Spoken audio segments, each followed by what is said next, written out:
This is a podcast by Lumina, the perfect space to innovate, collaborate, and grow in health, science, and tech. Yupin Robson, welcome to Health Tech Talks. Oh, thank you so much for having me, Rebecca. Yupin, you're the CEO and co-founder of Edify Medical, which is what we're going to talk about today. But before you started down the entrepreneurial path, you worked in the healthcare industry for both pharmaceutical and medical device companies in medical sales and marketing. Clinically, you're trained as a microbiologist and you have a research background in virology and cost effectiveness, and you're a business and science postgraduate. But let's start with Edify Medical. Can you explain what it is? Yes, absolutely. Edify Med is a multilingual medical education training app. We've designed it in a way to actually allow people to help reach the audiences that they want to actually do training in that don't have English as a first language. Can you give us an example? Yeah, so when I first started thinking about the challenges of language with training, I was thinking outside of Australia because my heritage is from Thailand, and then I spent a lot of time working overseas. And so I worked with a lot of people that didn't speak English. But what I've discovered in the last 6 months' journey of building Edify Med is that here at home, a lot of the front-facing healthcare workers that we actually have supporting our health system in Australia, English is actually not their first language. When we look at the aged care healthcare provider setting, a lot of the people who are actually doing the hard work, taking care of the most vulnerable of our patients, the majority of them are actually foreign-born and foreign-trained health workers. So Edify Med is really there to support their education and learning to actually be able to help bring them up to speed with the knowledge and the skills to actually best take care of our patients. And we just want to create a level playing field for these individuals, because when you actually don't have English as a first language, it takes you longer to learn. The burden is always on the learner for correct understanding and learning. So we just want to actually remove some of those barriers for them, give them that correct information in their first language. So how did you discover the need for such a service? I used to be the Asia Pacific manager for a very large medical device company, and when we did training globally, I would be standing in front of a room and there would be, 10, 12 people from all different countries with 10, 12 different languages. And yet we used to train everybody just in English. And being bilingual Thai, the poor old Thai community used to always cop it from me because I would test them in Thai. Did you understand what I said? What did I actually say to you? Repeat it back to me. And because I spoke Thai, I was able to actually see firsthand that they missed a lot of information they didn't understand. And so it was really clear to me that if you wanted efficiency and speed to training, continually doing the same thing that we've always done, which is just push everything out in English, wasn't really a very effective way of doing it. So are your customers the businesses training the staff or the actual staff needing the training? So the paying customer is the business that wants to scale their training to reach their global workforce or their diverse workforce here at home. So we kind of just assume that, again, people speak English, and people do speak English. You have to have a certain proficiency to be able to actually live here in Australia. But that proficiency doesn't really actually capture what technical, difficult medical information actually is required. And most of the time when we are actually doing training, businesses are in some way ticking a box to say that it's been done, which is what a lot of the learning management system is really about. You've watched that, you've signed this to say that I've done it. What Edify Medical has actually developed is a learning management system, but it's not about compliance. Ours is about inclusion, diversity, and scalability to reach the global diverse audience. So we've built a tool for businesses that's actually going to be valuable for their learners. Because it's much more than just, as you say, ticking a box saying I've done that. It's about understanding what you've done. And having confidence in your work. So imagine if you are a nurse and you are in the middle of the pandemic in an aged care facility, and you have a language proficiency, an IELTS score of 5.5, which is actually all you need to work in the health sector. And now you're presented with really complex information about managing patients' viral load. how do we, and we give that in English, we give it in written form, we're assuming people can read, we're assuming people can understand. So absolutely, for us, at the end of the day, all of this is actually about patient safety, which is why we're in this. Why do we train people really well? Because ultimately we want the patient to have the very, very best outcome. And Yupin, was this your first startup business? Yes, in its true sense, it certainly is, where I've gone through the whole program of, the accelerator, capital raising, all of that fun stuff, having business partners. But I did start my entrepreneurial journey very early on in primary school selling Avon. But also when I transitioned from high school into university, I actually started a little training program to actually help support high school students move into university. And so I forgot about all of those things until just more recently of how did I actually start this journey. I guess it started a long time ago, but has culminated to this. And so you applied to participate in the first LuminaX Accelerator program delivered by Cohort in 2021. Why did you decide to apply for the program then? Like many things in life, sometimes you just trip over opportunities, and actually recognising that the opportunity is there is half of the challenge, I think. So when we were pre-Lumina, because we were the inaugural group that came through, we were actually introduced to Cohort by some friends that actually are in the startup ecosystem, and they wanted us to meet some really amazing people that already were here at Cohort.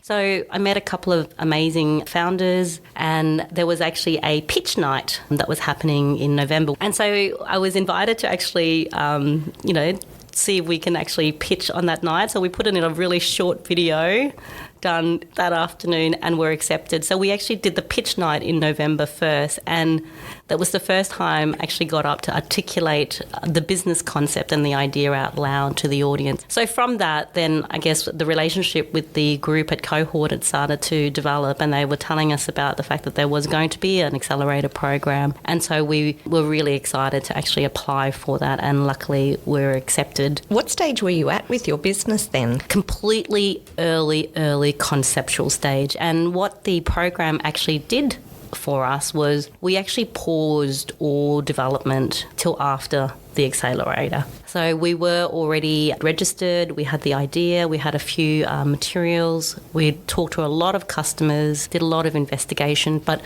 what we didn't do was actually invest any money in the development of the technology until post the program. And as I've said before, I feel like having actually the community really helped direct us, saved us a lot of time and a lot of money in actually doing things that probably wouldn't have created any more value. And so we took the learning from the group rather than make those mistakes ourselves. Yeah, it's so worth it, isn't it? And so what were the tangible outcomes from LuminaX that you were able to bring to the business? I mean, there have been so many outcomes. So I think first and foremost, the legitimacy of what we're trying to do. Having the structure and the support of both the government, the council, the university, and all of the individuals who are surrounding and supporting this program around us, in a way I think has given our investors a lot of security. I mean, they were really investing, I guess, in me as a founder, but having the knowledge that there is actually a whole lot of people that are actually supporting us through this, I think has allowed us to, we're currently doing a second raise at the moment. We've actually got follow-on investment from our initial investors. But beyond that, actually, the community of other founders. So the friendship and the collaborative work and the continuing, and I will call it the concierge service that happens where you are being introduced to people that can actually help open doors, or people who know people, or people who can hone in your conversation. You know, those are things that never would have, I think, happened had we not actually come to be part of the community here on the Gold Coast. I think the Gold Coast is a very unique place compared to certainly other places around Australia. It's certainly a much more baby program compared to the bigger kids in the bigger town. But I think that's actually really our superpower, actually, because we're not lost in the system. I think we are actually a small enough community that allows you to still be seen, and you're not a number. And the community, I guess like any regional community, it actually has a really strong family feel about it. And I do think that that's actually what makes the Gold Coast extremely unique. And I'm so grateful that Edify Medical was actually, we tripped over this opportunity and we were able to be part of it. Meant to be. Did you have your business partners at that stage? Yes, already. So we had already set up our corporate and legal structure. Adrian Marshall and Bianca Garcia are the other two co-founders for Edify Medical. Bianca and I actually worked together in a medical device company for almost 10 years. And we both actually got our redundancy within a few months of each other. And I remember ringing Bianca up on the first day after she was enjoying her morning cup of coffee, day one from her redundancy, saying, "Hey, what are you doing? You want to do something?" Of which she's like, "Okay, that sounds amazing. Let's do that." We both managed to rope in Adrian. So he's our sensible one in the team. You're listening to Health Tech Talks, a podcast series delivered by Lumina. To find out more about Lumina, visit the website luminagoldcoast.com.au and sign up today to receive your Lumina Opportunities Pack. If you hadn't done LuminaX, where do you think you would be with Edify Medical now? I think less focus. It's actually really easy to be distracted in developing something, and I think it's been a very grounding place. So I think we would have overdeveloped the tech. I think we would have taken longer and agonized over things a lot more. I think we would be more scattered in actually trying to find a home for the technology or the partnership, whereas having done the program, it's been very grounding for us. It's very easy within this startup ecosystem to be lost in the matrix of it all. I always talk about the blue and the red pill, and it is, you drink the Kool-Aid of the startup system, and in a way, when you step back into your friends and your trusted colleagues, the glamour of just the program slips away, because it's not just about the demo night and the rah-rah.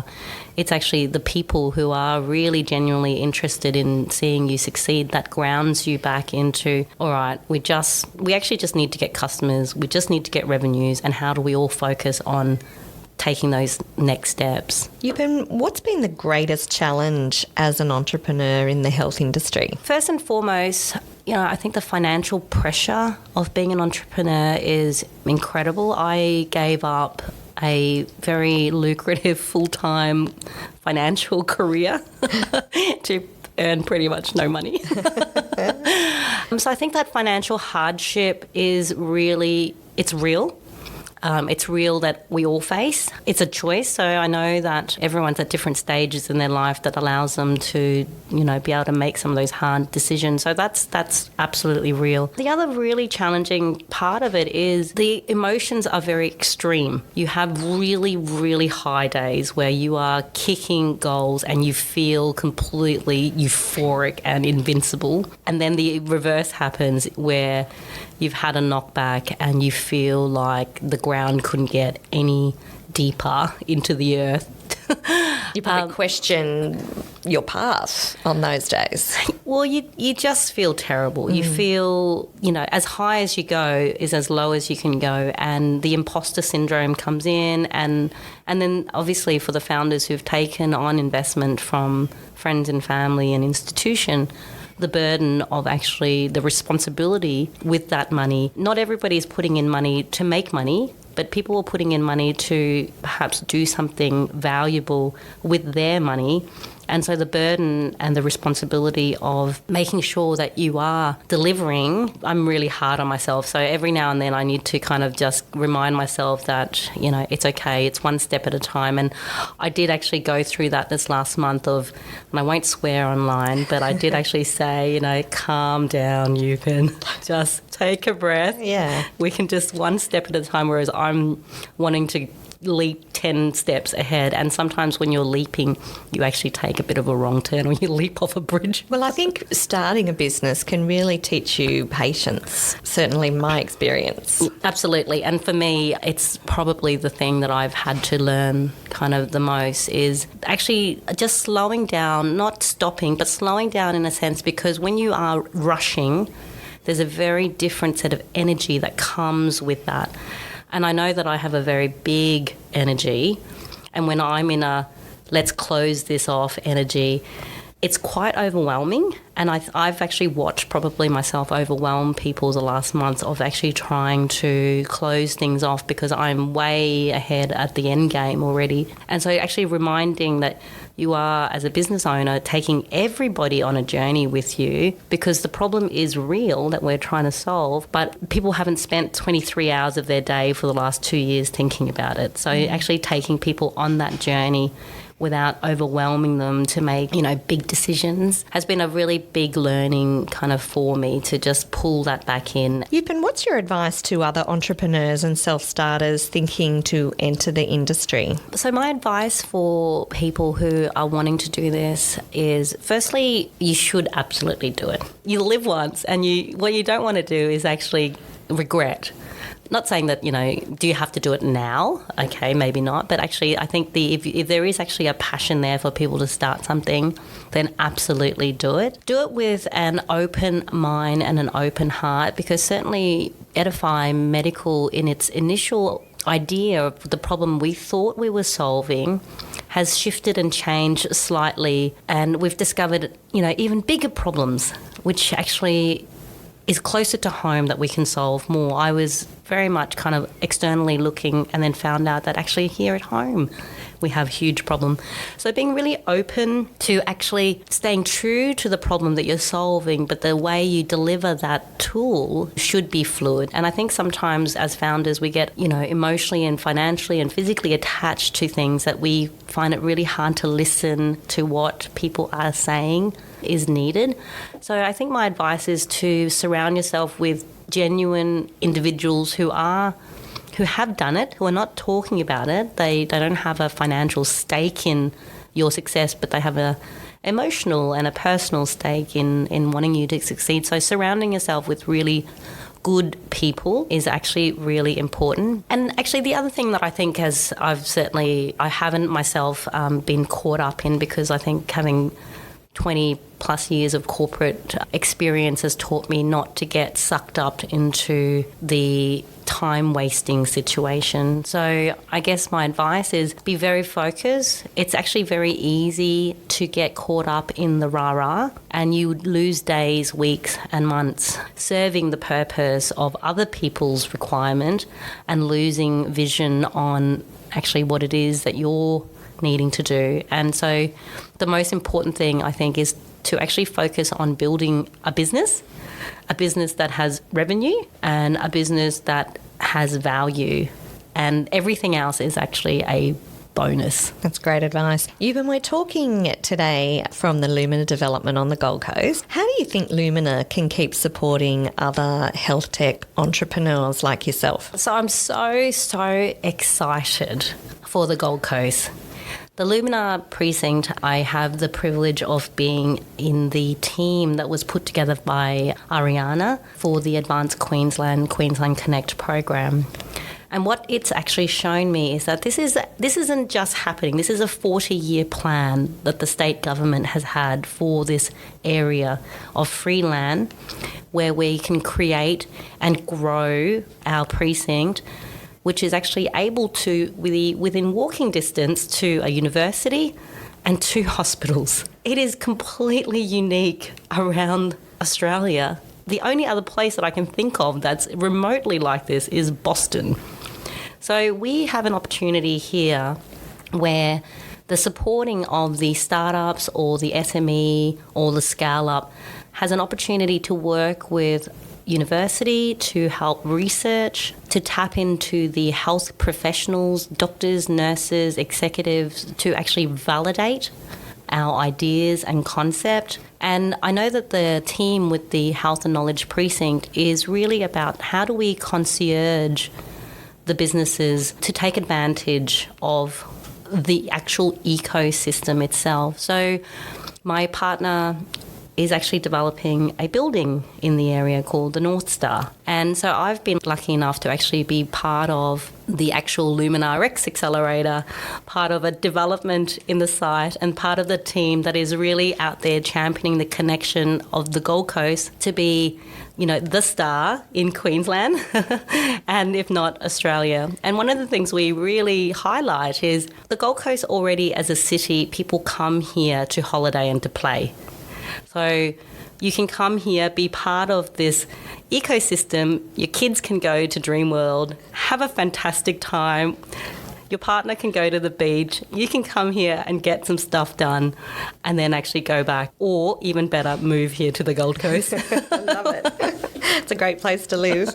Applications open this month, so February 2023, for the 2023 LuminaX Accelerator program. It's open to Australian-wide startups and entrepreneurs to apply. Listeners can go to luminax.com.au to find out more. What's your advice to listeners thinking about applying? I was thinking about this question earlier, and I think it's going to be harder than certainly it was when we were actually the first program. The news wasn't out there yet.